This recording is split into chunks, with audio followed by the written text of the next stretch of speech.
The United Kingdom is taking inspiration from Denmark to tackle its growing illegal immigration problem. The Danish system is seen as one of the toughest in Europe. But can the UK successfully copy the Danes' policies and curb the number of small boats arriving onto UK shores?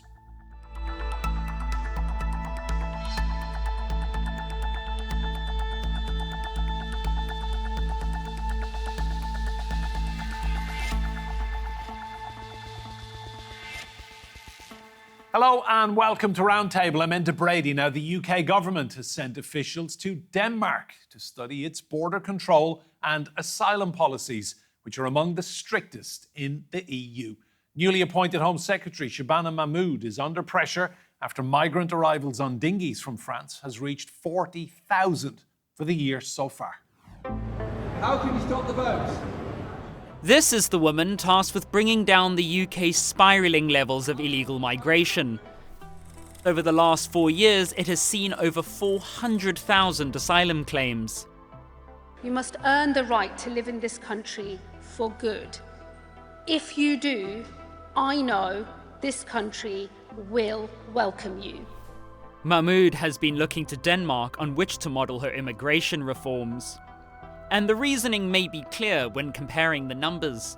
Back in 2015, the UK and Denmark sat in a similar range, with the UK seeing nearly 40,000 asylum claims compared to Denmark's 21,316.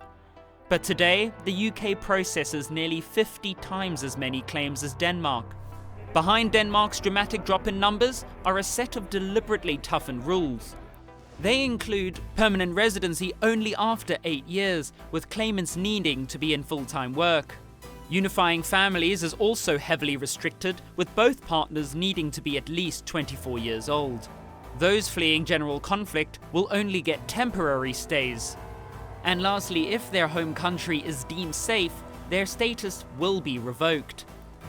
In contrast, the UK system still offers 5-year refugee status with access to benefits, work, study, and near automatic settlement. Now it's aiming to reduce those very pull factors, imitating the Danish model, which was overhauled by the left-leaning Social Democrats Party. The current system for asylum has been broken. We have to be able to protect our own citizens from people coming outside, not behaving in the way that everybody should behave in our societies. So we need to make sure that we have enough room nationally to decide who can stay in our countries. Labour's gamble on making the UK an undesirable place for asylum seekers has raised questions about whether the concept of asylum shopping is even real. Charities and human rights groups insist people aren't comparing welfare systems, but fleeing danger, often heading to countries where they already have family or speak the language. But with the issue of small boats continuing to dog the UK government and Nigel Farage's Reform Party threatening to topple Labour with their strict policies, can Denmark's model help solve the UK's immigration problem? Well, let's bring in our guests. Joining us from Aarhus in Denmark is the author and lecturer Nauja Lynge. Here with me in the studio, I'm delighted to welcome the political broadcaster Adam Boulton, and we also have Scarlett MccGwire. Scarlett is a former advisor to the UK Labour Party. You're all very welcome to Roundtable. Nauja, good to see you again. Just bring us up to speed with how Danish people feel about these migration policies. Are they popular? Yes, they are popular, but it's also something that we see as a very political thing. Because even though we're doing a good job now and there are less immigrants and we're solving problems, this is still being used as a political issue. And tell me, Mette Frederiksen, she's a popular prime minister, she's doing very well, but these are not the kind of policies you would normally associate with her party, are they? No, because you know that it's a popular policy to have, and with the election, the national election coming up next year, they need to prepare for that because it's always one of the most top issues in Denmark. So even though we're doing well, we have to keep up the fear and the hate because this needs to be an issue. And we actually see now that we're having a local election on the 18th this month in Denmark in the municipalities. And whereas when you have to vote for the for the parliament, you have to be a Danish citizen.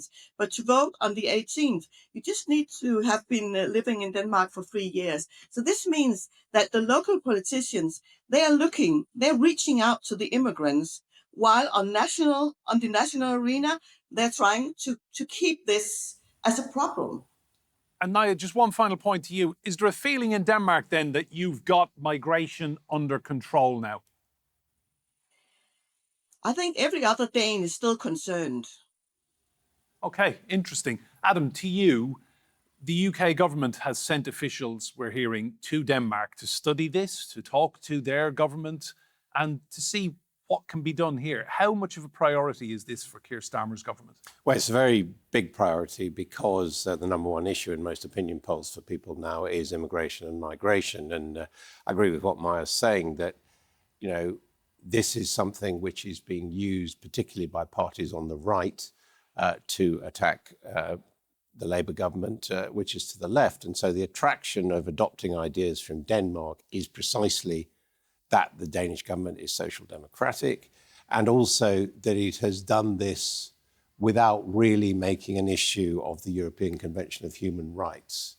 So if the government could adopt some of the ideas from Denmark and they succeed in getting rid of the pull factors which make people want to come here, that would then be an answer to the campaign coming from Reform UK and from the Conservatives of we need to get out of the ECHR. In other words, it's an area which is always uncomfortable for centre-left parties, but they will argue to their own supporters, who are pretty sceptical of this, that if the Social Democrats, the equivalent of the Labour Party in Denmark, can do this, then it's okay for us to do it as well. Scarlett, I read a piece recently from a former advisor to the UK government, and he wrote that one surefire way of getting a British politician to do something is to say the Scandinavians have already done it and the French are thinking about doing it. It does smack a bit of this, doesn't it? Well, no. I mean, what Denmark are saying is that what they've done means that immigrants actually go to other Scandinavian countries like Norway and Sweden. For France to think about it would mean that actually fewer people came. So that'd be a good thing. But actually, look, it's really, really important. The biggest issue at the moment in British politics is the boats. Adam's right, it's immigration, but actually most people can live with high immigration figures. What they can't live with is the boats coming over. And it's how to stop the boats. Now, these boats cost a fortune. People pay thousands of pounds to go on them. They're only going to go on them if they think they can come here and stay here. So the big thing is they haven't managed to stop the boats by destroying the gangs. So it's to say nobody wants to come. It's to make it very difficult to come here, and that's the only way. And it's about the boats, really. Adam, Starmer came in a year ago with the mantra, smash the gangs, stop the boats. He hasn't really succeeded. I mean, 40,000 people have come to the UK already this year. No, he hasn't succeeded. And in fact, in terms of number of crossings, we're pretty close to the record. It will probably just be below the annual record.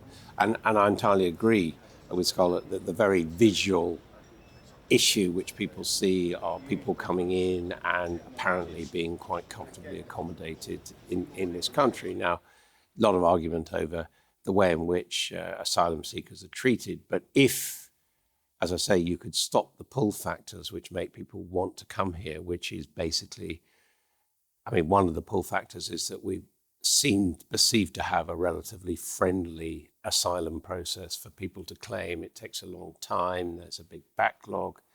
If we could change that in the way that Denmark succeeded in changing things, then that might be one less reason for people to come. Now, the truth of the matter is, as far as I'm aware, Denmark never had a boat people problem. So actually suggesting what Denmark has done would stop boat people is quite difficult, because there are other reasons for people to come here, such as family, such as the English language. And significantly, one of the things that the Danes have done that it's likely Shabana Mahmood will announce is making it much more difficult for people to get permanent residence and also to bring their families here. Thanks, Adam. Nauja, just on that point about family. So Denmark basically has toughened up the rules on family reunification. And just briefly, you must be 24 years old to bring in a partner. You must not have claimed benefits in 3 years. And you must also pass a Danish language test and also have a job and money to support yourself and your partner. Many people would say these are practical measures. Yeah, but I mean, it works. And that together with all the other issues, like also having reception centers so that the refugees should stay in the nearby areas and treat the problems there. So I think all in all, people in Denmark are very satisfied with all these new things, and it actually works. And we are going to the next level, I think, where we have to find out how can this help the people that are already here come together. And Nauja, are people in Denmark surprised to be hearing that British politicians are visiting Copenhagen to speak to your government and pick their brains and see what elements might work in the UK?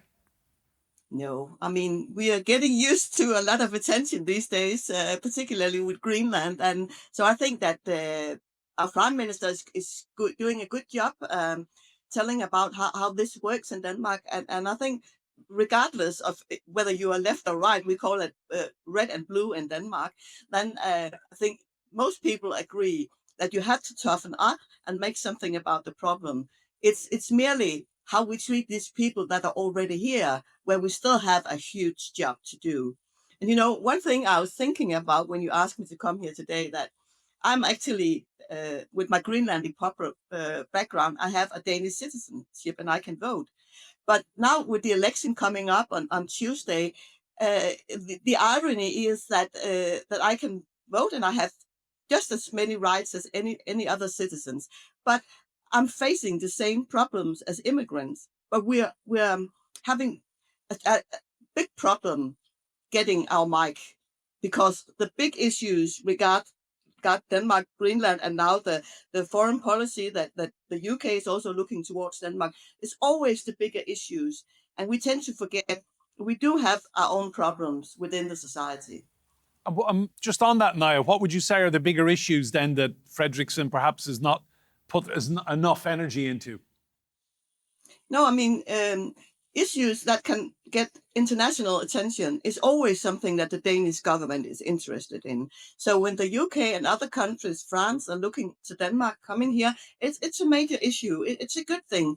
But the difficult issues, the issues that we stand on because of our colonial past, also regarding to refugees and immigration and minorities, it's a very hard time to get that, and it's not something that gives you a lot of international attention. Thanks, Nauja. Adam, so the message has gone out from Denmark that we don't want you. That's basically it, isn't it? I mean, it's quite a tough policy. Well, there's also a message about integration within society. Now, clearly the language requirement is one of those, but Denmark actually has a policy of demolishing so-called parallel communities. In other words, they're actually saying that in areas where one ethnic group, non-Danish ethnic group, is concentrated, that they should be encouraged to spread out within the community and become more Danish, to the point that they're actually talking about demolishing buildings. They've used the phrase ghettos. Yeah, which are occupied in that way. Now, we in this country, in the debate about this, and you know, we have to remember Britain is more than 10 times the size in terms of population of Denmark, is we're a long way from that being a type of policy which people would follow in this country. And frankly, across the political spectrum, except on the far right with people like Rupert Lowe, the man who was too right-wing even for Reform UK, we haven't really come to a conclusion about cultural identity, whether we want to sort of integrate everyone into a sort of post-Christian, white-centric society, or whether we want to have varied cultural divergence within our society. And that's clearly an issue, and it's also now, with the rise of on the other side of ethnic politicians, which we've seen with the election of some independent Muslim MPs, it's become a live political issue. Scarlett, the messaging on this from the Danish government has been very strong, whereas the gangs, we know they use social media, they're on various different platforms. Their messaging has been, come to the UK, everything is done for you, you're given this, that. Denmark is basically saying, look, these are the rules and we're going to implement them. I mean, the messaging is very, very strong from Copenhagen. Yeah, and I mean, we have to remember under Theresa May, there were vans that went round basically saying, go home. And actually, a lot of people found that deeply offensive. I mean, what it is it's not about so much what happens in Britain. It's saying, stay away, we really don't want you. And the question for the British government is how to make people stop coming. So one of the things about Denmark is you have to be able to speak Danish, right? Which is tough. Speaking English is very different. I mean, we still get a lot of people here who can barely speak English, but actually it's a pull. English has always been a pull factor, and it's about how to say, you know, we really don't want to. But actually, to be fair to Denmark, they still take in refugees. They just say it's time limited. They don't turn everybody away. They don't even turn all families away. Whereas we're probably tougher, but we have this pull factor, which is the English language. Nauja, to you, in the UK, a huge part of the political debate for quite some time now has been illegal immigration. In Denmark, was this the same level of conversation, that it was all over the news bulletins every day and you had rival politicians competing to be more and more right-wing, or were Danish people focused on, say, cost of living measures? Well, actually, the debate is changing through the decades, whereas at one point it was all about the scarves and the crime. Now, actually, the right-wing parties in the parliament, they're talking about remigration. They want to make the rules stricter. But we have this dilemma in Denmark that our economy is actually very, very good because of the foreign workers coming here. And every 10th doctor in Denmark has foreign background, and half of them come from non-Western countries. So we do also depend on them. So there's a lot of dilemmas to this. Thanks, Nauja. Just on that point, Adam, I mean, the agenda in the UK is being driven by Nigel Farage. It is true that this very visible issue of the boats is something that probably Nigel Farage can be credited for turning into a major political issue. He was out 5 years ago saying this is happening at a time when it was largely being ignored by other political parties. And it and then the accommodation of the people once they come in is something that is very visible and is affecting every community. And it has managed to turn the question of immigration into the number one political issue. And the truth of the matter is, the last Conservative government in the public mind failed to deal with this issue. They did not stop the boats. And now the alternative mainstream government of the Labour Party has failed to smash the gangs, and the people are coming in. So there is a real possibility that at the next election, people will simply say, well, we've tried the mainstream parties. The only person who can sort this out is Reform UK and Nigel Farage, which is why, quite apart from their own interests, it's become a very major thing for this government to try and deal with. Scarlett, a new Home Secretary in Shabana Mahmood. Every Home Secretary who comes in says they will tackle this problem, they will sort it out, and then before we know it, they're gone. Have you any faith in her to do anything here? She was put in because they think that she had a solution, that she went into justice and started sorting out the prisons, which was not popular because it was letting people go. But actually, the prisons were absolutely full to bursting when she got in. And she said, this is what I'm going to do. She is very, very tough. She is very determined. The other, Yvette Cooper, the former Home Secretary, had put in a lot of work, so she'll build on that work. And she knows, as Adam has said, the whole general election will hang on the boats. I mean, there'll be some cost of living. That is a real problem for Labour. But actually, if they don't solve the boats, then it looks as though, I mean, remember, Brexit was won on take back control.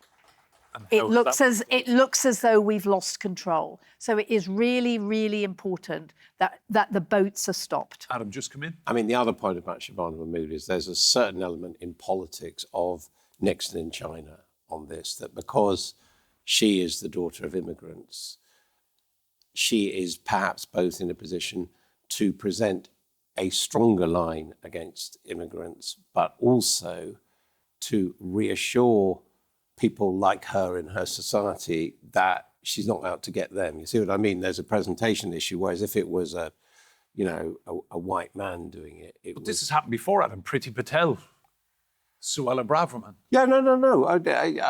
It has happened before. I'm not saying it's unique. I'm just saying that's one of the reasons why I think she's in that role. Yeah, but have you confidence in her that she can tackle this?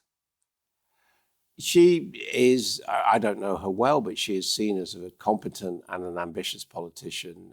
And I think there's no doubt about it that if she is seen as the person who takes the tough decisions and sorts this out, she is said to have ambitions to lead the Labour Party and become Prime Minister. And, it would be a very major calling card for her if she's unable to solve it. Scarlett, just on Keir Starmer, if he doesn't get a grip on this, and we get into 2026, there's local elections coming in May. He's a very unpopular Prime Minister as it is. What does the future spell for him if he doesn't tackle this situation? Well, he's got two problems. I mean, he's got the cost of living problem as well. He's got a budget that's coming up very soon that might actually break a manifesto promise that at the time all the experts said could not be kept. So this is a problem. And then there's the votes. There is no question that Labour cannot go on. They cannot go into the next election not having solved those problems. Nauja, to you, just in summary, do people in Denmark feel that the issue of migration is now under control because of what Mette Frederiksen has brought in? Well, it is under control, and I think the people actually think that it's quite genius that a left wing, a red party, is taking on this position to strengthen up, because that might turn down the volume a bit on the right wing, where the tone can get a bit out of hand, the discussion. So I think all in all, people are quite satisfied with it. But the irony is that even though it's going well, the population is still not quite satisfied. It keeps being an issue. And I think that's very interesting. And overall, how would you say Frederiksen is doing? How's she polling in Denmark? Well, it's not going so well at the moment, but she has done a really, really good job, especially regarding international issues. I think she is, I think when she leaves the office, she has a lot of things to show on the table. Credits in the bank. Thanks, Nauja. Adam, just looking ahead then, can you see Labour in the UK implementing some of Denmark's policies here, stealing them? Yes, I think they've already flagged that that's their intention. I don't think they were upset when it was revealed that officials have been going to Denmark. I think, that Britain is in this strange position. Following Brexit, we're not part of the European Union. And incidentally, the European Union, as I understand it, doesn't like some of the things that Denmark has done. But A, Britain wants cooperation, particularly with France, but B, it would help the Labour government if it's able to say, we are doing things which equivalent governments in Europe are also doing. We haven't talked about offshore processing, which is also something which I understand the Danish government has given itself the powers to do, although it's not doing it to any great extent. So I think, there is solidarity in numbers. And a key element of this is that Labour has to, in order to enact this, Labour has to keep its own MPs on side. And a lot of them are very, very unhappy with a tough line against immigrants, as it's seen as dancing to the tune of Nigel Farage and all the rest of it. So if you can have more sympathetic, similar governments around the world doing similar things, that will make it easier for Labour to maintain the support which it needs from its own MPs. Scarlett, just to play devil's advocate for a moment, pulling the carpet out from under Farage's feet and going full on right-wing-ish, say, for a Labour government, that will bring back a lot of support, won't it?